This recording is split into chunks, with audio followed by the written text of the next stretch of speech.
Ladies and gentlemen, hold on to your hats and glasses because you're about to ride the wildest news roller coaster in the West. Welcome to the Mark Warsh Show, where we don't just report the news, we give it a good old-fashioned spin. Coming up, we've got a heated showdown over pistol stabilizing braces, a head-scratcher on parental control in education, and a controversial veto by President Biden that's got everyone talking. So buckle up, buttercups, and let's dive into these sizzling stories that'll leave you saying, well, butter my biscuits, I didn't see that coming. Well, folks, buckle up because it looks like the UN is sounding the climate change alarm bells once again. As they say, time's a ticking, and if we don't ditch fossil fuels faster than a hot potato, we'll be in hot water or ice, depending on how you look at it. In their report, the UN wants us to believe that we're all skating on thin ice and that we should shut down all fossil fuel usage like yesterday. But let's pump the brakes for a second, folks. While it's true that greenhouse gas emissions aren't doing us any favors, completely shutting down fossil fuels in the blink of an eye could have some pretty serious economic implications. I guess the old saying, you can't make an omelet without breaking a few eggs, applies here, but we should ask ourselves if we're ready for that kind of scramble. It's not all doom and gloom, though. The UN does offer some solutions like swapping out fossil fuels for renewable energy sources like solar, wind, and hydropower. Now that's an idea that could blow us all away, if we can make it work. And let's not forget about deforestation. We need to stop cutting down trees like they're going out of style because they're kind of important, you know, for oxygen and stuff. The UN's emphasis on international cooperation is also something to consider. After all, we're all in this together, and we can't solve this problem with just one nation's efforts. But let's not be too hasty to jump on the UN's bandwagon, folks. We've got to make sure we're doing what's in the best interest of our great nation, too. So, while the UN might be giving us a survival guide for humanity, let's not forget to ask the tough questions and keep our eyes on the prize. We need to find a way to address climate change without throwing our economy and way of life into a tailspin. After all, in the immortal words of Benjamin Franklin, an ounce of prevention is worth a pound of cure. And that's something we should all be able to agree on. Well, ladies and gentlemen, President Biden has finally taken the veto plunge. It seems that he's not on board with the GOP's plan to keep environmental, social, and corporate governance, ESG, issues out of investment decisions. So the MAGA Republicans didn't quite manage to pull a fast one on old Joe. Now the GOP argues that ESG is all about a company's social and environmental impact, and they don't think it should be a factor when it comes to investing. But Biden, on the other hand, thinks ESG is the bee's knees when it comes to making sure companies are sustainable and responsible. According to some news sources, he believes that MAGA Republicans are more interested in protecting their corporate buddies than the interests of the American people. Ouch, Joe, tell us how you really feel. So Biden's taken his first shot at using his presidential veto power, something that past presidents have used as a tool to block legislation they didn't like. It's like a presidential superpower, able to stop Congress in its tracks.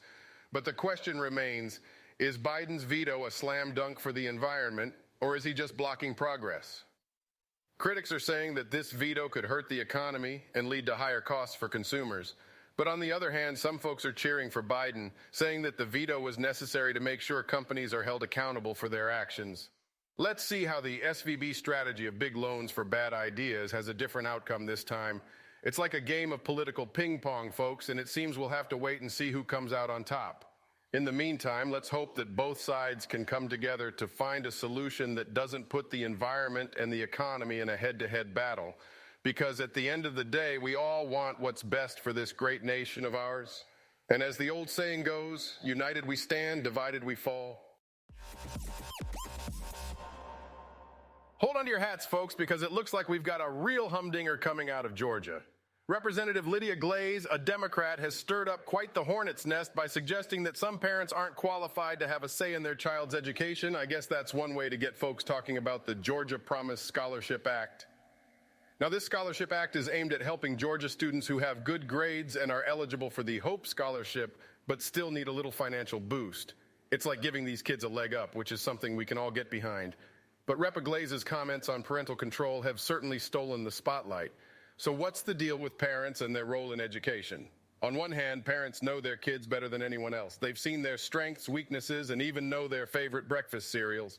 But on the other hand, not all parents have the same level of education themselves. Can they still offer valuable input when it comes to their kids' education? It's a real head-scratcher, folks. Research does show that parental involvement can make a big difference in a child's academic success. It's like they say, teamwork makes the dream work. But as kids get older, parental involvement seems to have less of an impact. So what's a parent to do? At the end of the day, Reverend Glaze's comments have definitely ruffled some feathers and got us all thinking about the role of parents in education. Maybe it's time for policymakers and educators to take a good hard look at how to make sure all students get the support they need to succeed, no matter who's sitting at the kitchen table helping with homework. After all, our kids are the future, and we need to give them the best shot possible at reaching for the stars. Well, folks, it looks like the GOP is gearing up for a good old-fashioned showdown with the Biden administration over their new rule on pistol stabilizing braces. They're not taking this lying down, and they're calling the rule an abuse of federal authority. Talk about a shot across the bow. With over 40 GOP senators and House members backing a resolution to reverse the regulation, it's clear that they're locked and loaded for a fight. And this isn't the only battle they're waging against Biden's administration. They're also pushing back on his executive order to curb gun violence and increase background checks.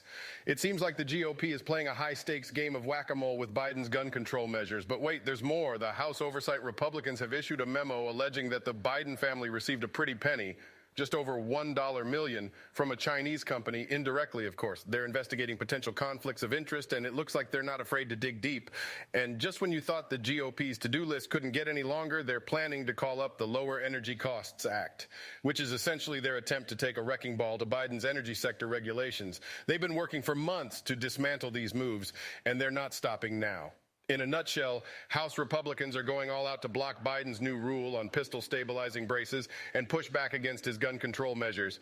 They're also investigating the Biden family's business dealings and working to dismantle the president's energy sector regulations. It's safe to say the GOP is firing on all cylinders, and we'll have to wait and see how this high noon showdown plays out. Well, folks, that's a wrap for today's Mark Warsh Show. We've laughed, we've learned, and we've probably groaned at some dad jokes, but hey, that's just how we roll around here. Before you mosey on out, I'd like to say a big old thank you for spending your time with me today. It's been a hoot and a holler, and I couldn't have done it without you. Now, if I've earned it, go ahead and smash that like button and subscribe to keep up with all the fun. Don't forget to connect with me on social media, because we're always cooking up something new and exciting. Remember, folks, life's a wild ride, so keep laughing, stay informed, and always stay true to who you are. Until next time, this is Mark Warsh, signing off.